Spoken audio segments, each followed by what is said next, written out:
ناظرین، 1990 میں میاں محمد نواز شریف اسلامی جمہوری اتحاد کے پلیٹ فارم سے الیکشن میں کامیاب ہوئے۔ ان انتخابات کے لیے جاری اسلامی جمہوری اتحاد کے منشور میں واضح طور پر درج تھا کہ حکومت اپنی مدت کی تکمیل سے قبل ملک میں شرعی قوانین کا عملی نفاذ کرے گی۔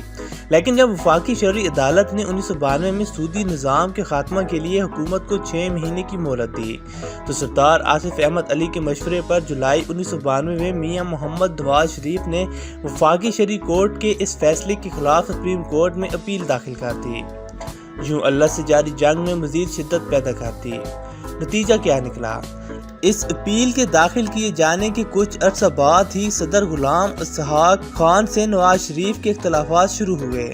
اس دوران ہی جنوری 1993 میں اس وقت کے chief of army staff general Asif Nawaz Janjua اپنے کمرے میں مردہ پائے گئے، جس کے نتیجہ میں صدر غلام اسحاق خان اور میاں محمد نواز شریف کے درمیان موجود تلخیوں کی خلیج اور گہری ہو گئی۔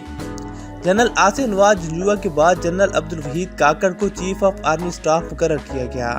نواز شریف اور ان کی کچن کابینہ کا اندازہ تھا کہ عبدالوحید کاکڑ اس احسان کو فراموش نہیں کر سکیں گے اور ان کے لیے غلام اسحاق خان سے ٹکرانے کے باوجود مسائل میں اضافہ نہیں ہوگا، لیکن وہ بھول چکے تھے کہ ذوالفقار علی بھٹو نے بھی کئی سینئر جنرلز کو نظر انداز کرتے ہوئے ضیاء الحق کو چیف آف آرمی اسٹاف مقرر کیا تھا، جو کہ بعد میں ان کے لیے مشکل کا باعث بنا۔ ناظرین، ہم امید کرتے ہیں آپ کو یہ ویڈیو پسند آئی ہوگی۔ اگر یہ ویڈیو پسند آئی ہے تو ہمارے چینل مسٹر حجات کو سبسکرائب کر لیجئے اور اپنے دوستوں کے ساتھ شیئر ضرور کیجئے۔ اسی کے ساتھ ہی ہمیں اجازت دیجئے، ملتے ہیں اگلی ویڈیو میں، تب تک کے لیے اللہ حافظ۔